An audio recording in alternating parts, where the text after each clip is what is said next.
Hello everyone, welcome back to study time with Isha. Correlation analysis की series को further continue करते हुए आज जो हम टॉपिक पढ़ने जा रहे हैं that is concurrent deviation method.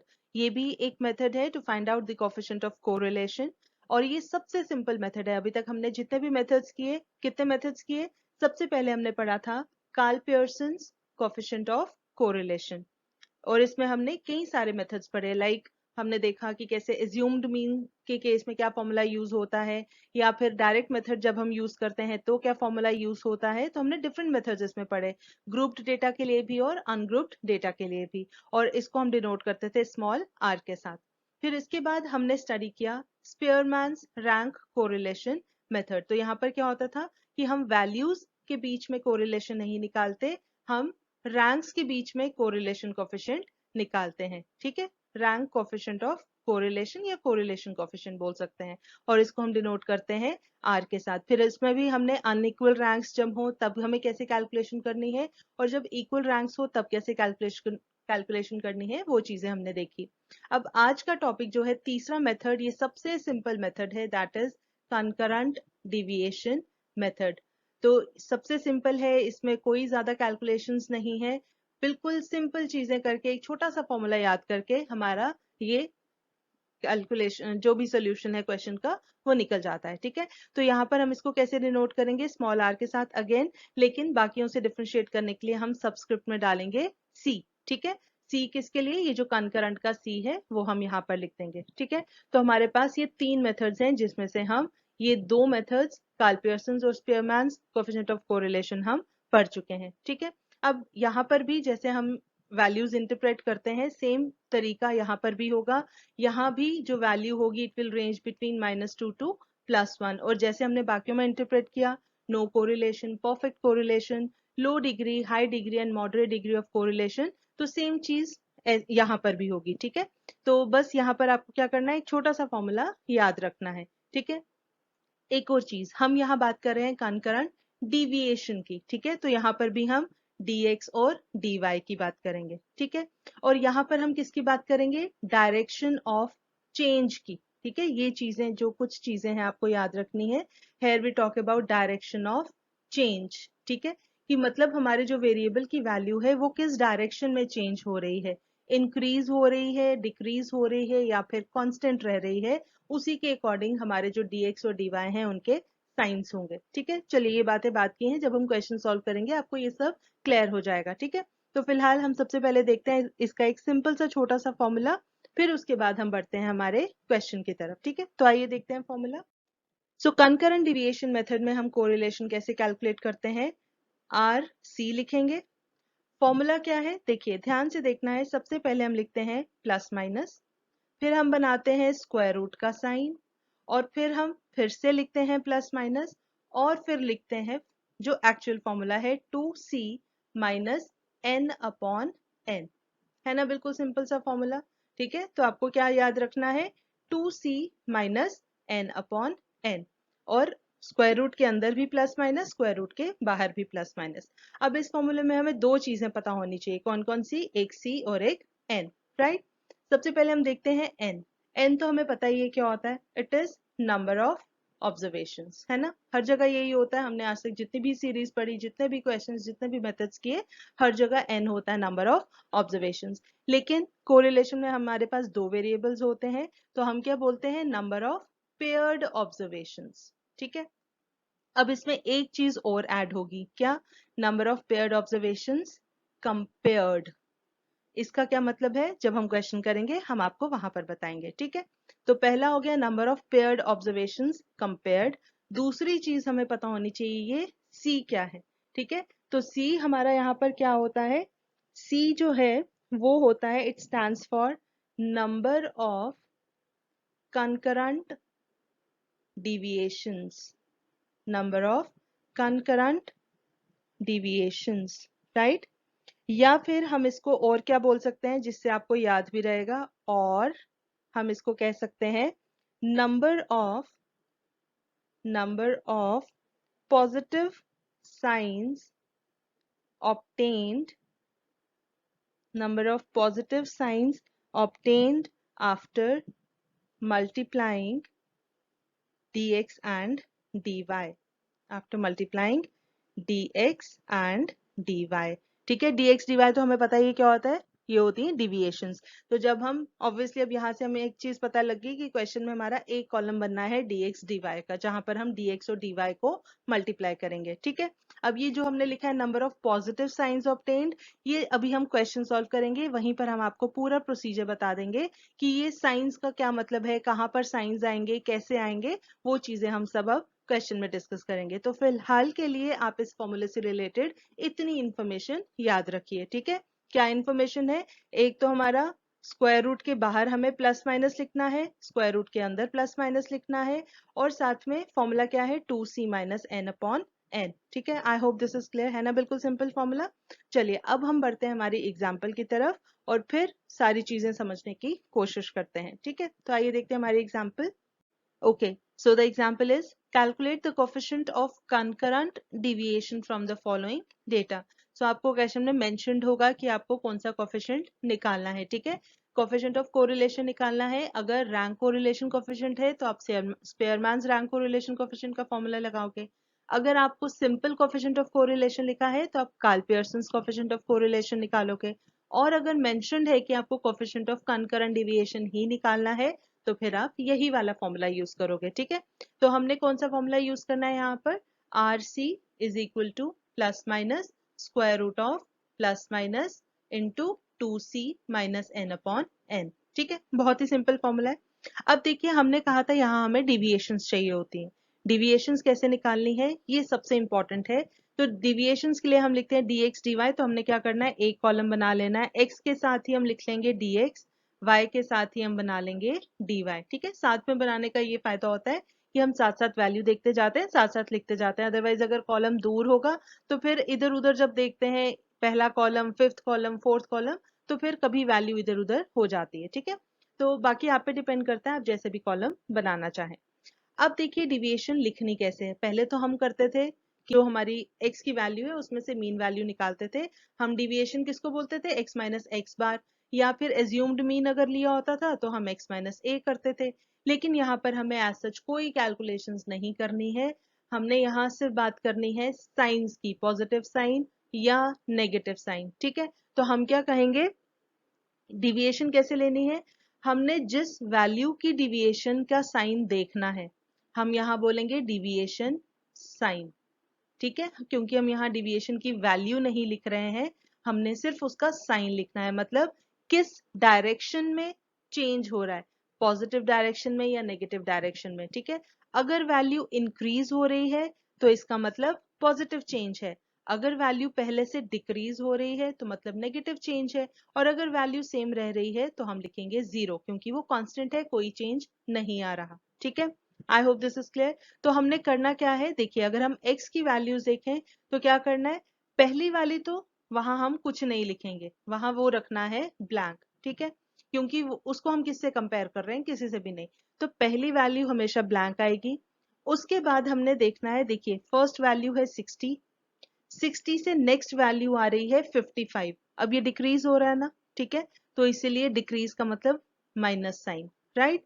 यहाँ पर हम ब्लैंक लिख देते हैं क्योंकि अगर डैश डाला तो वो आप माइनस से कंफ्यूज हो सकते हो। ठीक है, उसके बाद 50 से 50 फिर से डिक्रीज हो रही है तो साइन आएगा नेगेटिव। ठीक है, फिर 50 के बाद 56 इंक्रीज हो रहा है तो पॉजिटिव साइन।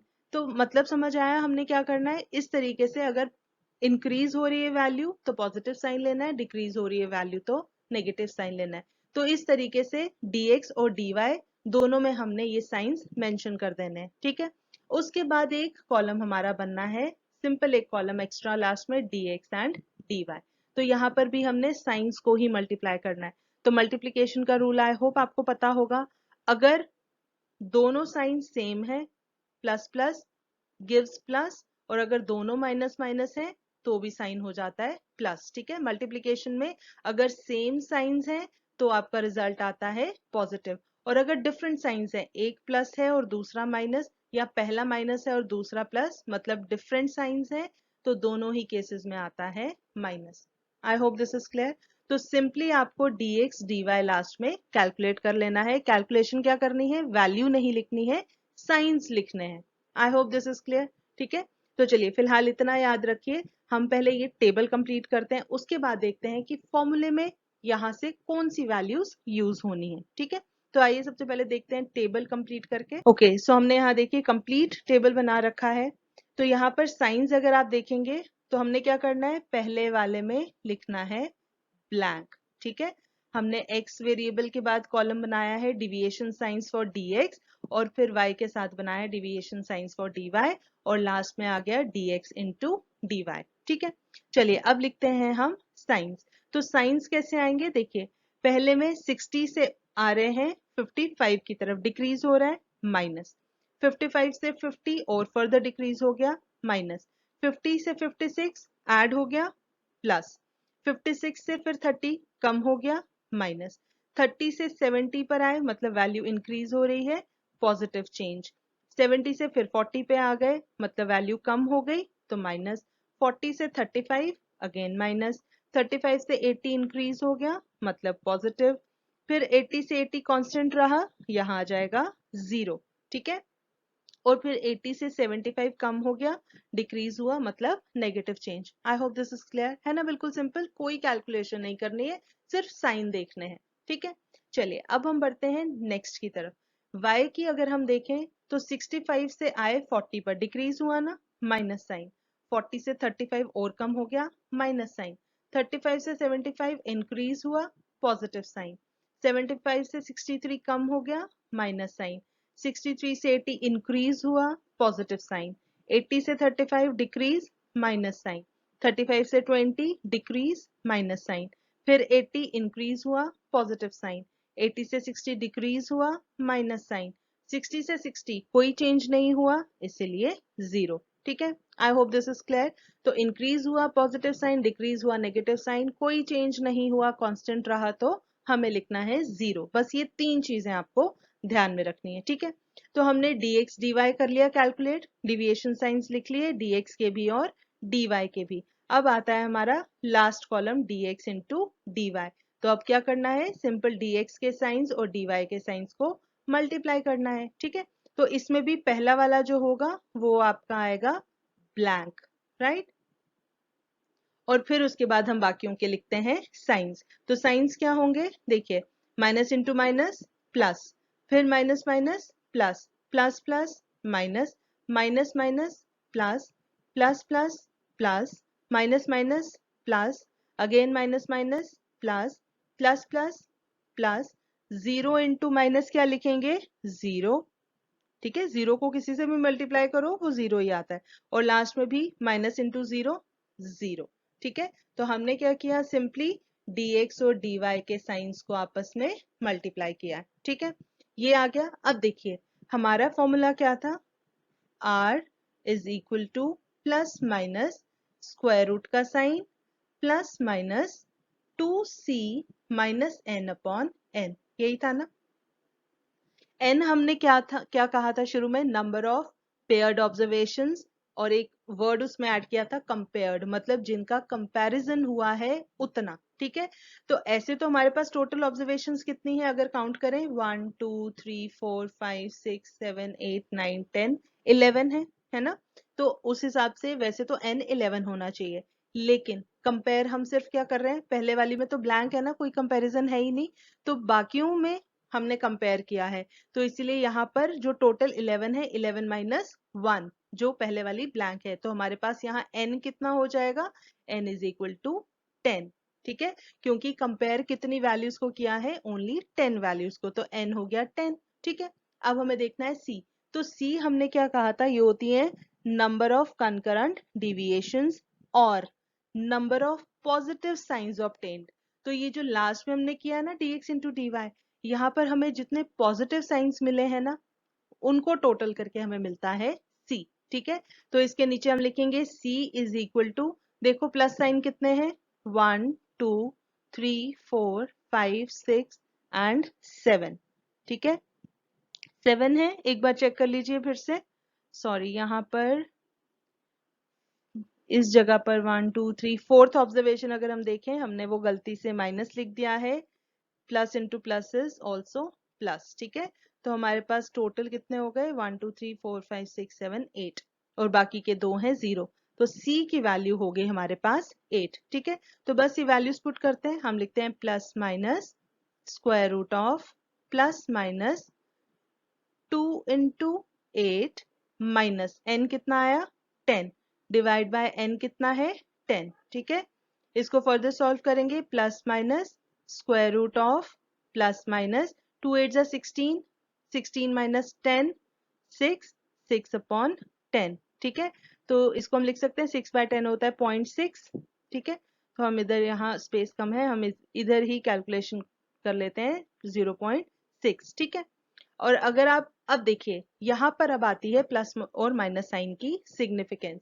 वो क्या है देखिए, square root of a negative number कुछ नहीं होता। अगर हम -2 -3 कुछ भी लिखें, square root of a negative number does not exist. ठीक है, तो इसी चीज को ठीक करने के लिए हम यहाँ प्लस माइनस लिखते हैं कि इन केस ये नेगेटिव आता है -0.6, तो हम ये माइनस साइन को कंसिडर करेंगे ताकि माइनस और माइनस प्लस हो जाए। ठीक है, अब क्योंकि ये पॉजिटिव ही आया है तो हमने इसको पॉजिटिव ही मान के चलना है। ठीक है, I hope this is clear.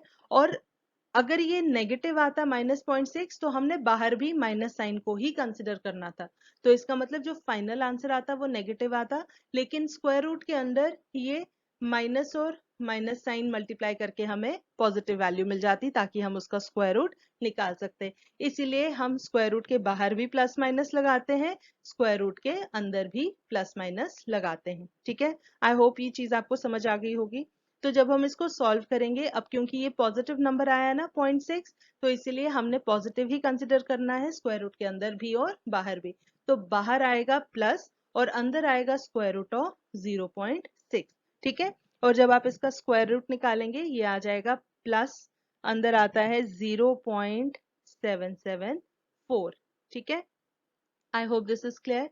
तो हमारे R ऊपर हम लिखते हैं C फॉर कनकरंट डिविएशन। ठीक है, तो हमारे RC की वैल्यू कितनी आई प्लस 0.774। और ये क्या इंडिकेट करता है हमें पता है, इसका मतलब होता है 0.7 है ना, मतलब 0.5 से ऊपर है, लेकिन 0.75 से भी ऊपर है, 0.774 है।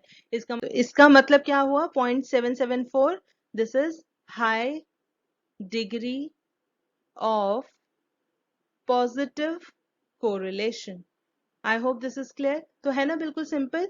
सिंपली हमें क्या करना है, सिर्फ साइंस देखने हैं, हमें डायरेक्शन ऑफ चेंज देखना है कि वैल्यू पहले से इंक्रीज हो रही है या डिक्रीज हो रही है, उसके अकॉर्डिंगली हमारा प्लस माइनस साइन आता है। ठीक है, तो लो लास्ट में जब हमारा कॉलम बताया dx इंटू dy, तो हमने वहां देखना है प्लस साइन कितने हैं।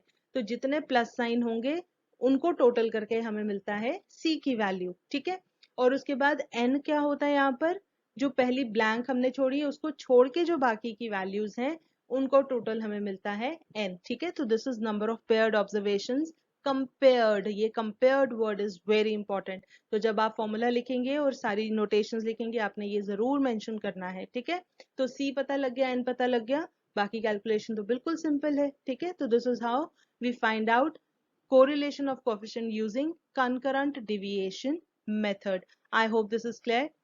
So this was the last method and last topic of correlation analysis. इसी के साथ हमारा ये चैप्टर होता है कंप्लीट। अगर आपको इसमें कोई टॉपिक लगता है कुछ छूट गया है, कोई मेथड आप फिर से करना चाहते हैं, या लगता है कि कोई मेथड हमसे रह गया है और आप चाहते हैं हम उस पर वीडियो बनाएं, तो प्लीज कमेंट सेक्शन में जरूर मेंशन करें। हमारी तरफ से दिस चैप्टर इज ओवर। तो इसी के साथ आज के लिए इतना ही। With this I will take your leave. मगर जाने से पहले अगर आपको ये वीडियो पसंद आई हो तो इसे लाइक ज़रूर करें, अपने जानने वालों के साथ ज़्यादा से ज़्यादा शेयर करें। और हाँ, अगर आपने अभी तक इस चैनल को सब्सक्राइब नहीं किया है तो प्लीज़ इसे सब्सक्राइब ज़रूर करें। हम जल्दी हाजिर होंगे एक नए कॉन्सेप्ट के साथ। तब तक के लिए टेक केयर, बाय बाय।